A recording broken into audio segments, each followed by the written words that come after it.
जय हिंद दोस्तों। मैं अभिषेक अवस्थी स्वागत करता हूं आप सभी का आपके अपने चैनल सिलेक्शन मेंटर पे। देखिएगा, शुरू करते हैं आज की हम लोग अपनी क्लास। पहले एक थोड़े से मोटिवेशनल थॉट के साथ कि हार तो वो सबक है जो आपको बेहतर होने का मौका देगी। ये बात बिल्कुल भी सही भी है। एक तरीके से देखेंगे कि अगर आप एक बार हारते हैं और अगर उस हार में अपनी सारी कमियों को ढूंढेंगे कि कहाँ पर मेरी क्या कमी रह गई, ठीक है, तो आप अगली बार जो है उसको बहुत अच्छे से अपनी हार को जीत में बदल सकते हैं। जैसे कि पृथ्वीराज चौहान को आपने देखा होगा और मोहम्मद गौरी के बीच में तराइन का प्रथम युद्ध हुआ, जिसमें क्या हुआ कि मोहम्मद गौरी पराजित हुआ, लेकिन उसके बाद उसने अपनी सारी हार की कमियों को उसने दूर किया और अगले युद्ध में उसने पृथ्वीराज चौहान को हराया। ठीक है, तो हम लोग जो है वो किसी अपनी हार से जो है हम लोग अगर सबक लेंगे तो बहुत सारी चीज़ें सीख सकते हैं।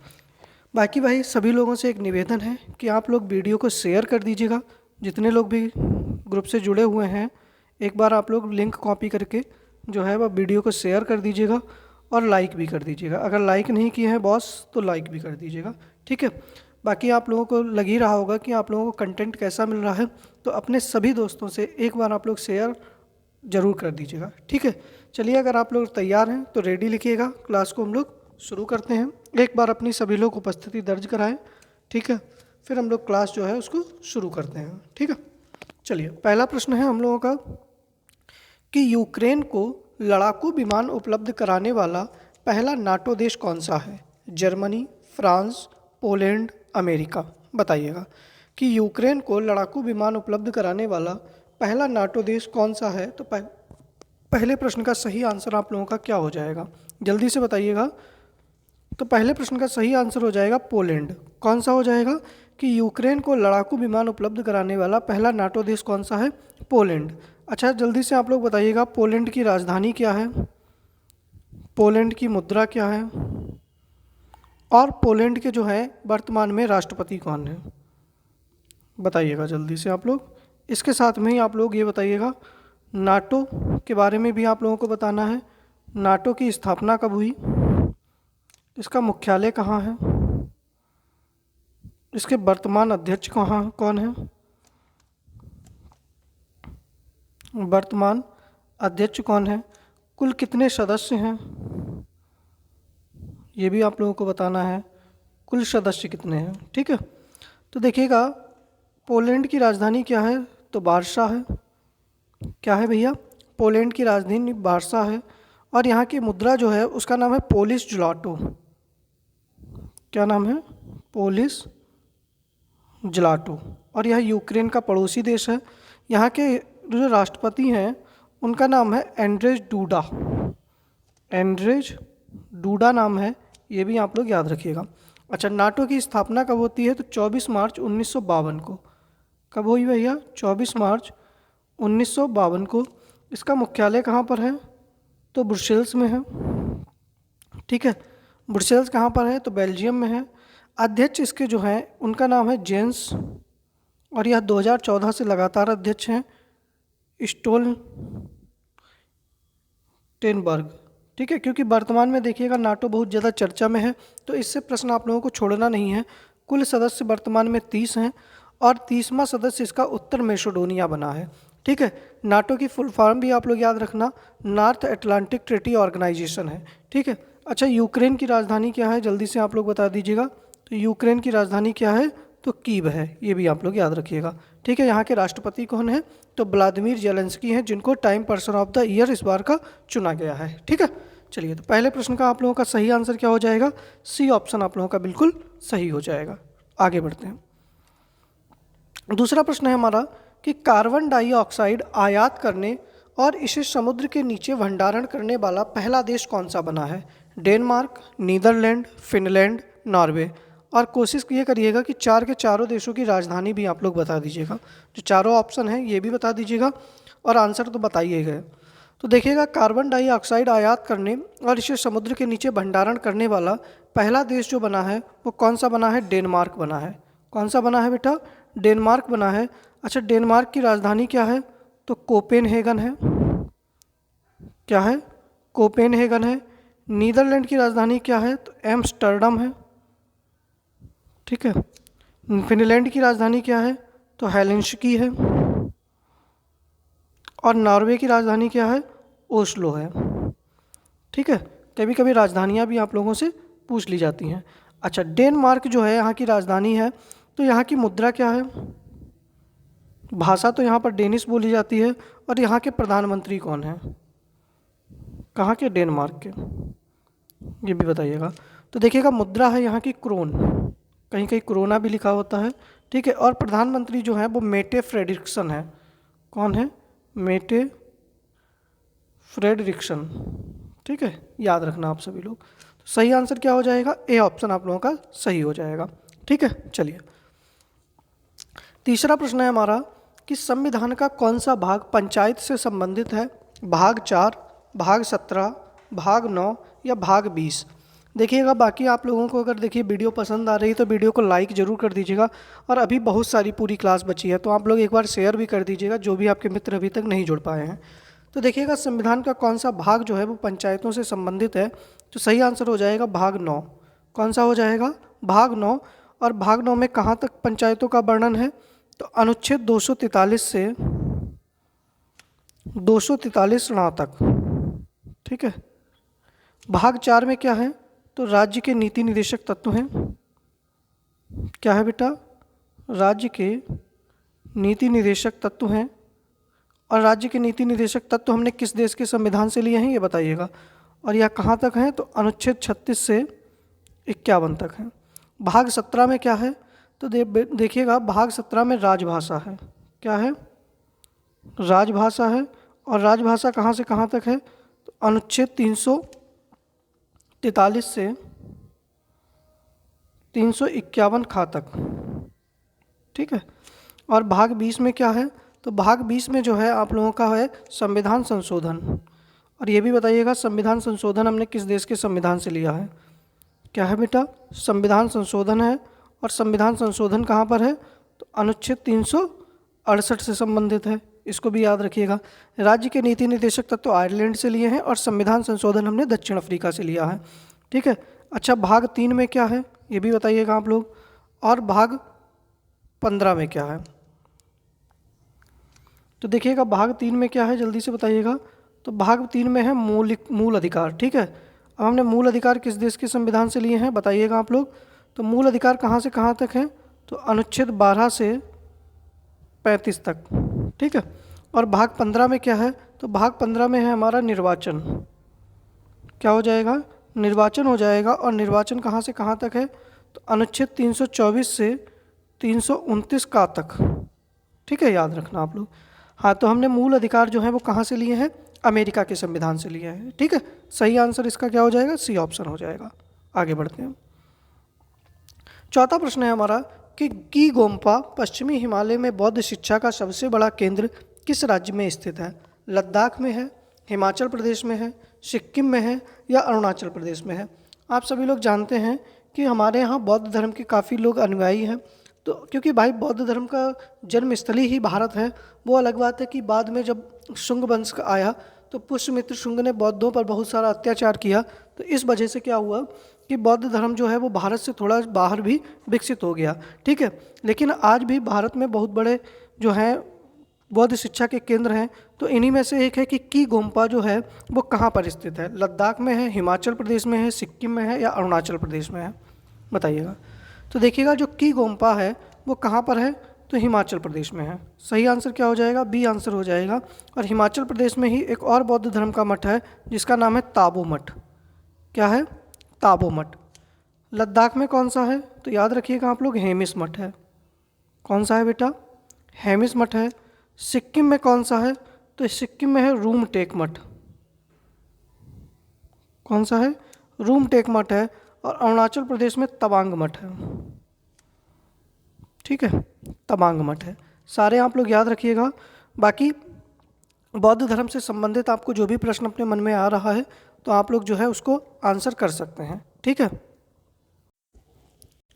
ठीक है, चलिए आगे बढ़ते हैं हम लोग अगले प्रश्न की तरफ। अगला प्रश्न है हमारा कि पानीपत के प्रथम युद्ध में कौन पराजित हुआ? अकबर, हेमू, इब्राहिम लोदी या अहमद शाह अब्दाली? बताइएगा।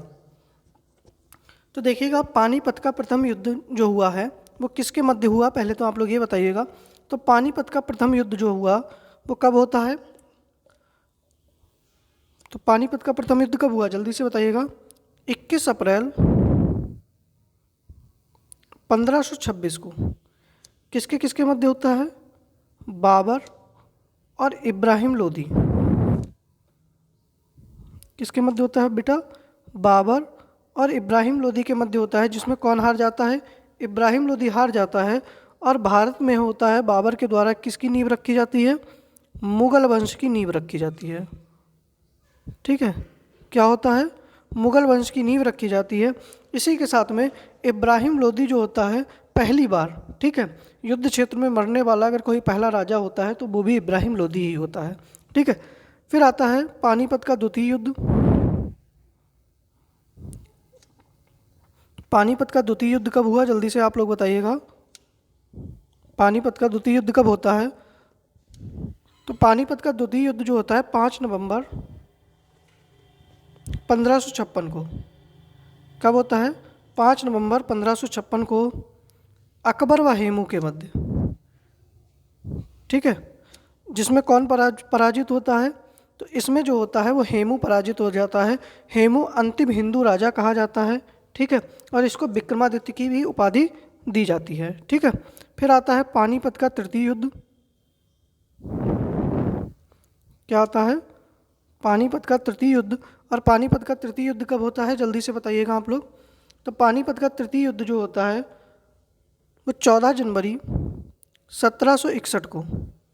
किसके किसके मध्य? तो अफगान और मराठाओं के मध्य, जिसमें मराठा पराजित होते हैं और अफगान विजयी होते हैं, जिसमें अहमद शाह अब्दाली जो होता है वो अफगानों का नेतृत्व करता है। ठीक है, याद रखना आप लोग सभी लोग। तो एक ही प्रश्न से सारे प्रश्न मैंने बता दिए आप लोगों को, पूरा पानीपत।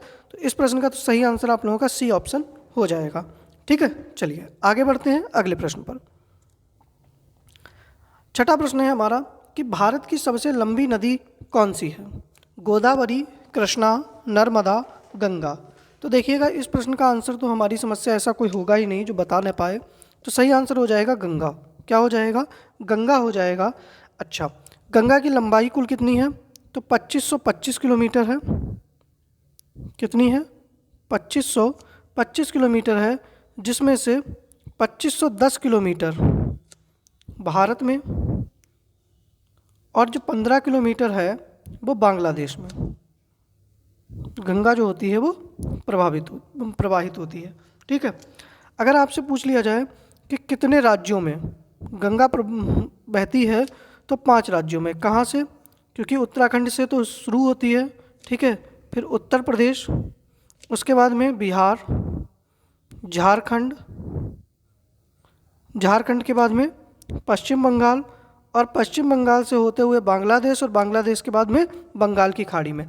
अगर आपसे पूछ लिया जाए कि गंगा नदी सबसे ज़्यादा किस राज्य में प्रवाहित होती है, तो उत्तर प्रदेश में, और सबसे कम झारखंड में। ये भी आप लोग याद रखिएगा। ठीक है, अच्छा, आपसे पूछ लिया जाए कि गंगा नदी मैदानी भाग में कहाँ से प्रवेश करती है? मैदानी भाग में प्रवेश। तो गंगा जो है मैदानी भाग में कहाँ से प्रवेश करेगी? हरिद्वार में। ठीक है, हरिद्वार से गंगा जो है मैदानी भाग में प्रवेश करती है। और अगर आपसे पूछ लिया जाए उत्तर प्रदेश में, तो उत्तर प्रदेश में बिजनौर जिले से। कहाँ से? उत्तर प्रदेश के बिजनौर जिले से जो है वो उत्तर प्रदेश में गंगा जो होती है वो प्रवेश करती है। गंगा नदी पर कौन सा बांध है? तो फरक्का बांध है। कहाँ पर? पश्चिम बंगाल में। ठीक है, इसको भी आप लोग याद रखिएगा। तो सही आंसर हमारा क्या होना चाहिए? डी ऑप्शन होना चाहिए। अच्छा, गोदावरी। तो गोदावरी नदी आप लोगों को पता है कि दक्षिण भारत की सबसे लंबी नदी। ठीक है, इसके साथ में इसको दक्षिण भारत की गंगा भी कहते हैं। और इसका उद्गम कहाँ पर है? तो त्र्यंबकेश्वर पहाड़ी जो है नासिक से। कृष्णा नदी जो है ये महाबलेश्वर पहाड़ी पर महाराष्ट्र से निकलती है। और इसके ऊपर कौन सा बांध है? तो अलमाटी बांध है। और यह जो है कृष्णा नदी कौन सी है? तो यह दक्षिण भारत की दूसरी सबसे लंबी नदी है। नर्मदा नदी, इसको मध्य प्रदेश की जीवन रेखा कहा जाता है। और यह अमरकंटक के पठार से निकलती है। और इसमें क्या है? सरदार सरोवर बांध स्थित है। ठीक है, याद रखना। सही आंसर डी ऑप्शन हो जाएगा। आगे बढ़ते हैं। 7वां प्रश्न है कि प्रख्यात असमिया लेखक और साहित्य अकादमी पुरस्कार विजेता का जुलाई 2022 में निधन हो गया, जिनका नाम क्या है? अनंत यशवंत खरे, आर नागास्वामी, अतुलानंद गोस्वामी या सिंधुताई सपकाल? बताइएगा। सातवें प्रश्न का सही आंसर आप लोगों का क्या हो जाएगा? देखिएगा, ये चार ऑप्शन हैं, इन चारों लोगों का 2022 में निधन हुआ है। तो देखिएगा, असमिया लेखक और साहित्य अकादमी पुरस्कार जो थे, इनका नाम था अतुलानंद गोस्वामी। ठीक है, याद रखना आप लोग। इनको 2006 में, कब? 2006 में इनको जो है वो साहित्य अकादमी पुरस्कार दिया गया था इनके उपन्यास के लिए। किसके लिए? इनका उपन्यास था जिसका नाम क्या था? सेनेह, मैं लिखे दे रहा हूँ, सेनेह जोरीर गांथी। इस उपन्यास के लिए जो है इनको साहित्य अकादमी पुरस्कार दिया गया था। ठीक है। अच्छा, इनकी और रचनाएं हैं। एक का नाम था आश्रय और एक थी इनकी फेमस राजघाट। राजघाट नहीं है शायद, राजपाट है। ठीक है, याद रखना आप लोग। अच्छा, अनंत यशवंत खरे, ये भी, इनका भी 2022 में निधन हुआ है। और ये कौन थे? तो ये एक मराठी लेखक हैं। कौन है बेटा? मराठी लेखक हैं। आर नागास्वामी जो हैं, इनका भी 2022 में निधन हुआ और ये एक इतिहासकार हैं। और सिंधुताई सपकाल, ये पद्मश्री विजेता हैं और एक सामाजिक कार्यकर्ता हैं। इनका भी निधन हो गया। ठीक है, तो आप सभी लोग याद रखना। आगे बढ़ते हैं। सातवें प्रश्न का सही आंसर सी ऑप्शन हो जाएगा। आठवां प्रश्न है हमारा कि 1969 में कितनी बैंकों का राष्ट्रीयकरण किया गया? 10, 12, 14, 16? तो देखिएगा, 19 जुलाई 1969 में इंदिरा गांधी जी, उस समय प्रधानमंत्री और वित्त मंत्री दोनों थी, इंदिरा गांधी जी के नेतृत्व में क्या हुआ? 14 बैंकों का राष्ट्रीयकरण हुआ। कितनी बैंकों का? 14 बैंकों का राष्ट्रीयकरण हुआ। इसके बाद में जो है वर्ष 1980 में, कब? 1980 में 6 बैंकों का राष्ट्रीयकरण किया गया। कितनी बैंकों का? 6 बैंकों का राष्ट्रीयकरण किया गया। ये भी आप लोग याद रखिएगा। ठीक है, चलिए आगे बढ़ते हैं अगले प्रश्न पर। देख लीजिएगा, ये हमारे अखिलेश हैं कि देख लेना, इस बार एसएससी का एग्ज़ाम पास होकर दिखाऊंगा। समर्थ ये कतई बिल्कुल कह रहे हैं कि इस बार एसएससी का एग्ज़ाम जो है वो पास होकर दिखाएंगे ये बाबूजी। ठीक है, अपनी अपनी परिस्थिति देख लीजिएगा सभी लोग। ज्योति, तुम ही ऐसी बिल्ली जैसी हो, याद रखना बिल्कुल। ठीक है, और पास होना है भाई, एक गाना लगा लो, ठुकरा के मेरा प्यार मेरा इंतकाम देखोगी। ठीक है, चलिए अगला प्रश्न है कि निम्न में से कौन सी नृत्य शैली दक्षिण भारत से संबंधित नहीं है? भरतनाट्यम, कथकली, कुचिपुड़ी या कथक? बताइएगा कि कौन सी नृत्य शैली जो है वो दक्षिण भारत से संबंधित नहीं है। तो सही आंसर आप लोगों का क्या हो जाएगा भैया?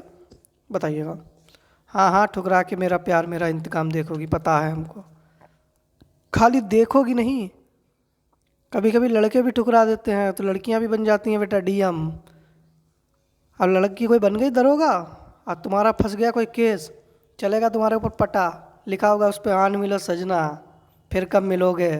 ये भी याद रखना आप। ठीक है, पता लगा जेल में बंद करके ना कब लाल पीला कर देगी तुमको। चलिए, तो सही आंसर क्या हो जाएगा? कथक हो जाएगा। क्या हो जाएगा? कथक हो जाएगा। कि कौन सी नृत्य शैली जो है वो दक्षिण भारत से संबंधित नहीं है? तो कथक नहीं है, क्योंकि कथक कहाँ से संबंधित है? उत्तर प्रदेश से। कहाँ से संबंधित है बेटा? उत्तर प्रदेश से संबंधित है। और इससे संबंधित कुछ व्यक्ति हैं जिनका नाम क्या है? सितारा देवी। याद रखिएगा आप लोग, सितारा देवी थी। लच्छू महाराज हैं। ठीक है, और कौन है? बिरजू महाराज हैं।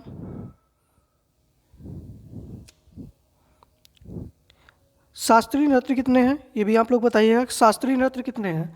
भरतनाट्यम जो है ये कहाँ से संबंधित है? तमिलनाडु से है और यह सबसे पुराना है और इसको सादिर कहा जाता है।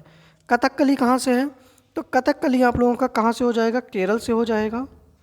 कुचिपुड़ी आंध्र प्रदेश से संबंधित है। शास्त्रीय नृत्य कितने हैं जल्दी से बताइएगा। अच्छा, केरल से और एक संबंधित है मोहिनी अट्टम। कौन सा है? मोहिनीअट्टम है। इसके साथ में ही मणिपुरी है जो कि मणिपुर से संबंधित है। सत्रिया है, असम से संबंधित है। सत्रिया कहाँ का है? असम का है।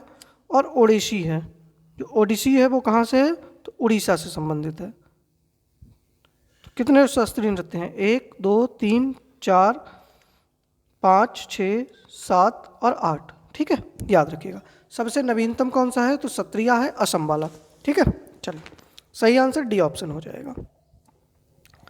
10वां प्रश्न है हमारा कि जब भोजन ग्लूकोज का टूटना ऑक्सीजन के उपयोग के बिना होता है तो इसे क्या कहते हैं? वायवीय श्वसन कहते हैं, केशिका श्वसन कहते हैं, कोशिकीय श्वसन कहते हैं या अवायवीय श्वसन कहते हैं? बताइएगा। तो देखिएगा, जब भोजन जो होता है ग्लूकोज, मतलब जब भोजन ग्लूकोज में टूटता है, जब ऑक्सीजन का उपयोग नहीं करता है, तो इसको हम लोग क्या कहेंगे? अवायवीय श्वसन कहेंगे। सही आंसर क्या हो जाएगा? डी ऑप्शन आप लोगों का सही हो जाएगा। ठीक है, चलिए आगे बढ़ें। 11वां प्रश्न है हमारा कि निम्नलिखित में कौन सा रासायनिक विस्फोट बारूद में पाया जाता है? Calcium sulphate, potassium nitrate, lead sulphide या जिंक सल्फाइड? बताइएगा। सही आंसर आप लोगों का क्या हो जाएगा? तो देखिएगा कि बारूद में जो है वो पोटेशियम नाइट्रेट पाया जाता है। क्या पाया जाता है बेटा? पोटेशियम नाइट्रेट पाया जाता है। कैल्शियम सल्फेट जो होता है इसका प्लास्टर ऑफ पेरिस, इसका प्रयोग किस में किया जाता है? तो प्लास्टर ऑफ पेरिस के निर्माण में। ठीक है।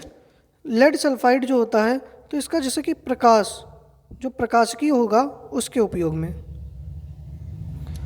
और जिंक सल्फाइड जो है इसका उपयोग किया जाता है एक्सरे मशीन में। ठीक है। और जिंक सल्फाइड जो होता है इसका प्रयोग जो होता है हम लोग उसमें भी करते हैं, आपका जहर के रूप में, चूहे मारने की दवाई में। अगला प्रश्न है हमारा कि शिवाजी का राज्याभिषेक कब हुआ? 3 अप्रैल 1680, 5 जून 1674, 6 अप्रैल 1627 या वर्ष 1665? तो देखिएगा, शिवाजी का राज्याभिषेक जो होता है वह 5 जून 1674 को। कब? 5 जून 1674 को इन्होंने अपनी राजधानी बताई थी रायगढ़ में। कहाँ पर? रायगढ़ में। और काशी के प्रसिद्ध विद्वान, काशी के विद्वान, ये प्रश्न पूछा जाता है किसके द्वारा कराया गया था? तो काशी के विद्वान थे गंगाराम भट्ट द्वारा। किसके द्वारा? श्री गंगाराम भट्ट द्वारा इनका राज्याभिषेक कराया जाता है। 6 अप्रैल 1627 को शिवाजी का जन्म होता है। कहाँ पर? शिवनेर दुर्ग में। कहाँ पर होता है बेटा? शिवनेर दुर्ग में होता है। और इनके पिताजी कौन होते हैं? पिता का नाम क्या है? शाहजी भोसले है। क्या नाम है बेटा? शाहजी भोसले है। और माता इनकी जो है उनका नाम है जीजाबाई। माता का नाम क्या है? जीजाबाई है। इनके देखिएगा, अगर आपसे पूछ ले गुरु, तो देखिएगा इनके ऊपर सबसे ज़्यादा प्रभाव इनकी माता और इनके जो गुरु थे जिनका नाम था दादा कोड़देव। ठीक है, कोड़देव इनका पढ़ा। लेकिन अगर इनसे आपसे पूछ लिया जाए इनके आध्यात्मिक गुरु, अध्यात्म के रूप में इनका किस पर प्रभाव पड़ा? तो गुरु रामदास। किसका पढ़ा बेटा? गुरु रामदास का। ये भी आप लोग याद रखिएगा। ठीक है। 3 अप्रैल 1680 को इनकी क्या हो जाती है? मृत्यु हो जाती है। किसकी? शिवाजी की। ठीक है। 1665 में क्या करते हैं ये? तो 1665 में जो होते हैं पुरंदर की संधि करते हैं और शिवाजी जी के द्वारा अष्टप्रधान अपनी मंत्रिपरिषद की भी, मतलब अष्टप्रधान मंत्रिपरिषद कौन बनाता है? तो शिवाजी के द्वारा बनाया जाता है। ठीक है, ये भी याद रखिएगा। अभी हमारे यहाँ जो नौसेना का जो चक्र बनाया गया है वो शिवाजी के नौसेना से ही प्रेरित है। ये भी याद रखिएगा आप लोग। सही आंसर क्या हो जाएगा? तो बी ऑप्शन आप लोगों का सही हो जाएगा। आगे बढ़ते हैं। 13वां प्रश्न है कि भारत के किस राज्य की तटरेखा सबसे लंबी है? महाराष्ट्र, आंध्र प्रदेश, गुजरात या तमिलनाडु? बताइएगा। तो भारत के किस राज्य की तटरेखा जो है वह सबसे लंबी है? तो सही आंसर क्या होना चाहिए? तो देखिएगा, कुल तटरेखा कितनी है? भारत की कुल तटरेखा कितनी है? तो 7516.6 किलोमीटर। ठीक है, द्वीपों सहित, ये भी याद रखना। ठीक है, तो कौन सा हो जाएगा? गुजरात हो जाएगा। गुजरात की तटरेखा जो है वह सबसे लंबी है। ठीक है, गुजरात की तटरेखा जो है सबसे लंबी है। और दूसरे नंबर पर किसकी है? आंध्र प्रदेश की है। ठीक है। अच्छा, कितने राज्य जो होते हैं, 9 राज्य जो हैं वो तटरेखा से लगे हुए हैं। कितने राज्य लगे हैं? 9 राज्य तटरेखा से लगे हैं। कौन कौन से हैं? तो महाराष्ट्र, आंध्र प्रदेश, गुजरात, तमिलनाडु, केरल, गोवा, पश्चिम बंगाल, उड़ीसा, और कौन सा है जल्दी से बताइएगा? कर्नाटक। ठीक है, तो 5 और 4 9 राज्य हो गए जो आपके किससे, समुद्र की मतलब तटरेखा से लगे हुए हैं। सबसे छोटी तटरेखा पूछ ले तो गोवा की हो जाएगी। किसकी हो जाएगी बेटा? गोवा की। ठीक है, चलिए आगे बढ़ते हैं। 14वां प्रश्न है हमारा कि नुआखाई त्यौहार फसल कटाई उत्सव है जो निम्न में से किस त्यौहार के एक दिन बाद मनाया जाता है? गणेश चतुर्थी, होली, दीपावली, रक्षाबंधन। अच्छा, ये भी बताइएगा कि नुआखाई त्यौहार जो है वह किस राज्य में मनाया जाता है? दोनों चीज़ें बताइएगा। देखिएगा, नुआखाई त्यौहार जो है वो फसल कटाई उत्सव है जो किसके बाद मनाया जाता है? गणेश चतुर्थी के बाद। अगर हिंदी महीने की बात करें तो भाद्रपद में। ठीक है, भाद्रपद माह में मनाया जाता है। और नुआखाई त्यौहार किस राज्य में मनाया जाता है? उड़ीसा में। कहाँ बच्चा? उड़ीसा में। हालांकि उड़ीसा के अलावा कुछ छत्तीसगढ़ के दक्षिणी भाग में भी इस त्यौहार को मनाया जाता है। ठीक है, याद रखिएगा आप लोग। सही आंसर ए ऑप्शन हो जाएगा।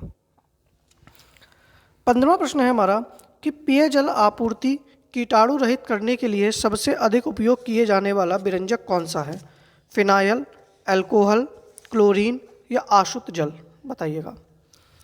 मतलब जो हम पानी पीते हैं ना, तो उसको कीटाणु रहित करने के लिए, उससे जो बैक्टीरिया हैं उनको निकालने के लिए किसका प्रयोग किया जाता है? तो क्लोरीन का प्रयोग किया जाता है। किसका? क्लोरीन का। क्लोरीन की खोज किसने की बेटा? तो क्लोरीन की खोज की है कार्ल विल्हेम स्कील ने। ठीक है, कतई आप लोगों को बढ़िया ज़बरदस्त प्रश्न मिलेंगे, ये याद रखिएगा। इसीलिए आप लोग शेयर करना मत भूलिएगा। अगर आपसे पूछ लिया जाए इसका परमाणु क्रमांक कितना है या परमाणु भार, तो कितना हो जाएगा? 17। और क्लोरीन जो है वो हैलोजन ग्रुप का सदस्य है। किसका है? हैलोजन ग्रुप का सदस्य है। अच्छा, अगर समुद्री जल से हम लोग क्या निकालते हैं? क्लोरीन निकालते हैं। जल को शुद्ध करने के लिए हम लोग क्लोरीन का प्रयोग करते हैं। हाँ, कुछ जगह औषधि के रूप में भी, मतलब निश्चेतक के रूप में भी क्लोरीन का प्रयोग किया जाता है, याद रखिएगा। तो सही आंसर बेटा क्या हो जाएगा? सी ऑप्शन सही हो जाएगा। हाँ, क्लोरीन मतलब ब्लीचिंग पाउडर CaOCl2। ठीक है, क्या कह देंगे? CaOCl2, जिसको हम लोग क्या कहेंगे? Bleaching powder. ठीक है, चलिए सही आंसर क्या हो गया? सी ऑप्शन सही हो गया। देखिएगा, मैंने कुछ प्रश्न पूछे थे तो उनके आंसर आए हुए हैं। तो श्रेया मिश्रा जी ने भी आंसर दिया है कि नाबार्ड की स्थापना शिव रमन समिति की सिफारिश पर 12 जुलाई 1982 को हुई थी। बिल्कुल सही आंसर है आप लोगों का। और चतुर्थ पंचवर्षीय योजना वो DP धर मॉडल पर आधारित थी। ठीक है, DR गाडगिल। ठीक है, DR गाडगिल थे, DP गाडगिल नहीं है। ठीक है, थोड़ा सा आप लोग। और इसका अगर टाइम पीरियड पूछ लिया जाए तो 1969 से 1974 तक था। कब था? 1969 से 1974 तक। हाँ, इसका सौरभ पांडे जी, आपका भी आंसर बिल्कुल सही है। आपने बड़े अच्छे से सटीक आंसर दिए हैं। इसका मुख्यालय जो है वह मुंबई में स्थित है। ठीक है, इसी तरीके से आप लोग बड़ा अच्छे तरीके से आंसर कर रहे हैं। ये देखकर हमको भी खुशी हो रही है कि आप लोग थोड़ा सा मेहनत कर रहे हैं। ठीक है, इसके साथ में समीक्षा ने भी आंसर दिया था कि नाबार्ड की स्थापना वही 12 जुलाई शिवरमन समिति की सिफारिश पर और गाडगिल फार्मूले पर आधारित थी। ठीक है, समीक्षा, सौरभ, श्रेया, सभी लोगों का भाई, सभी लोगों के लिए एक बार ताली होनी चाहिए क्योंकि सभी लोग जो है वो अच्छी परफॉर्मेंस दे रहे हैं। ठीक है, चलिए अब हम लोग अपने कुछ जलेबी वाले प्रश्न हैं उनको भी शुरू कर लेते हैं। जैसे कि हमारा पहला प्रश्न है कि आना सिक्के का प्रचलन किसने करवाया? जो विष्णु के उपासक होते थे उनको क्या कहा जाता था? ओजोन परत को किस में मापा जाता है? और बॉम्बे स्टॉक एक्सचेंज की स्थापना कब हुई? और भारत में कृषि वर्ष माना जाता है? बताइएगा। जिस भी प्रश्न का आंसर आप लोगों को आ रहा हो तो आप सभी लोग जो हैं उनके आंसर एक बार कर दीजिएगा। ठीक है, चलिए तो देखिएगा, आना सिक्के का प्रचलन जो है वो किसके द्वारा करवाया गया था? शाहजहाँ के द्वारा। याद रखिएगा, जो शाहजहां था उसने आना नामक सिक्के चलवाए थे, और बहुत फेमस प्रश्न है, पूछा जाता है। जो विष्णु के उपासक होते थे उनको हम लोग क्या कहते थे? दक्षिण भारत में अलवार कहा जाता था। क्या कहा जाता था? अलवार कहा जाता था। लेकिन अगर यही पूछ लिया जाए शिव भक्त को क्या कहा जाता था? जो शिव उपासक होते थे उनको क्या कहा जाता था? तो उनको दक्षिण भारत में नैनार कहा जाता था। क्या कहा जाता था? नैनार संत कहा जाता था। ओजोन परत किसको मापते हैं हम लोग? तो ओजोन परत को डावसन में मापते हैं। क्या है इसकी इकाई? डॉप्सन है। अच्छा, ओजोन दिवस कब मनाते हैं हम लोग? तो 16 सितंबर को। ठीक है, चलिए। बॉम्बे स्टॉक एक्सचेंज की स्थापना कब होती है? 1875 में होती है, और इसका मुख्यालय कहाँ पर है? तो मुंबई में है। भारत में कृषि वर्ष कब से माना जाता है? तो 1 जुलाई से 30 जून तक। कब माना जाता है बेटा? 1 जुलाई से 30 जून तक जो है भारत में कृषि वर्ष माना जाता है। देखिएगा 25 प्रश्न आने हैं, 25 के 25 भी प्रश्न मैं आप लोगों को पूरे एक मॉक टेस्ट में करा रहा हूँ। तो भाई इतना आप जरूर कर दीजिएगा कि वीडियो को आप लोग शेयर कर दीजिएगा, और टेलीग्राम चैनल से भी आप लोग जुड़ जाइएगा, जिसका लिंक आप लोगों को डिस्क्रिप्शन बॉक्स में मिल जाएगा। आगे बढ़ते हैं। कुछ और प्रश्न है कि डॉक्टर भीमराव अंबेडकर ने संविधान की आत्मा किसे कहा है? फिजी देश की राजधानी क्या है? किस सिख गुरु ने खालसा की शुरुआत की? केंद्रीय सड़क अनुसंधान संस्थान कहाँ स्थित है? और मृगवानी राष्ट्रीय उद्यान कहाँ पर है? चलिए बताइएगा सभी लोग सभी प्रश्नों के आंसर। तो डॉक्टर भीमराव अंबेडकर के द्वारा संविधान की आत्मा किसको कहा गया है? तो अनुच्छेद 32 को। किसको कहा गया है? अनुच्छेद 32 को जो है उस संविधान की आत्मा कहा गया है, जो कि क्या है? संवैधानिक उपचारों का अधिकार है। हाँ, अगर आपसे पूछ लिया जाए कि संविधान की आत्मा किसे कहा गया है, अगर भीमराव अंबेडकर का नाम ना दिया गया हो तो क्या हो जाएगा? तो प्रस्तावना आंसर सही हो जाएगा। ठीक है। अच्छा, फिजी, देखिए फिजी देश जो है वो क्यों चर्चा में है? क्योंकि अभी यहाँ पर विश्व हिंदी सम्मेलन हुआ है, तो इसलिए आपसे प्रश्न यहाँ पर बन सकता है कि फिजी देश की राजधानी क्या है। तो कई बार मैंने पढ़ाया है, फिजी देश की राजधानी जो है वो सुबा है। क्या है? सुबा है। अच्छा, किस सिख गुरु ने खालसा की शुरुआत की थी? तो गुरु गोविंद सिंह ने। किसने की थी बेटा? गुरु गोविंद सिंह ने खालसा पंथ की शुरुआत की थी। केंद्रीय सड़क अनुसंधान संस्थान जो है वो नई दिल्ली में स्थित है। कहाँ पर है? नई दिल्ली में स्थित है, याद रखिएगा। मृगवानी राष्ट्रीय उद्यान जो है यह तेलंगाना में है। कहाँ पर है? तेलंगाना में है। अच्छा, जल्दी से बताइएगा तेलंगाना का गठन कब हुआ? किस वर्ष तेलंगाना का गठन हुआ? जल्दी से बताइएगा आप लोग। ठीक है, तेलंगाना का गठन किस वर्ष हुआ? अच्छा, बाकी कुछ प्रश्न जो हैं होमवर्क के हैं, इसका स्क्रीनशॉट ले लीजिएगा, और जितने लोग भी वीडियो देख रहे हैं सभी लोग आंसर जरूर करिएगा। कि चेन्ना नामक स्थानांतरित कृषि कहाँ होती है? बकरी का वैज्ञानिक नाम क्या है? रामकृष्ण मठ की स्थापना किसने की? भारत निर्वाचन आयोग द्वारा मिशन 929 किस राज्य में प्रारंभ किया गया? और विश्व शरणार्थी दिवस कब मनाया जाता है? सारे प्रश्न मेरे पढ़ाए हुए हैं, और सभी लोगों से निवेदन है कि आप लोग जरूर इन प्रश्नों का आंसर करिएगा। हाँ, तेलंगाना का गठन जो होता है वो कब होता है? जल्दी से बताइएगा। 2 जून 2014 को। कब होता है? 2 जून 2014 को। ठीक है, चलिए। बाकी आप लोग बताइएगा कि आप लोगों को क्लास कैसी लगी। थोड़ा सा अगर आप लोग चाहते हैं कि क्लास और अच्छे से चले तो एक बार आप लोग भाई वीडियो को शेयर अपने सभी दोस्तों के साथ कर दीजिएगा। दूसरी चीज़ ये है, अगर आप लोगों को क्लास पसंद आ रही है तो लाइक भी कर दीजिएगा, और कमेंट बॉक्स में एक पॉजिटिव कमेंट भी आप लोग ज़रूर करिएगा। आपके कमेंट से हम लोगों को जो है थोड़ा सा मोटिवेशन मिलता है, तो हम थोड़ा सा और अच्छे से और थोड़ी से प्रश्न बनाने की कोशिश करेंगे। ठीक है, बाकी आप लोगों से मिलते हैं हम लोग अपनी नेक्स्ट वीडियो में। जय हिंद, जय माता दी।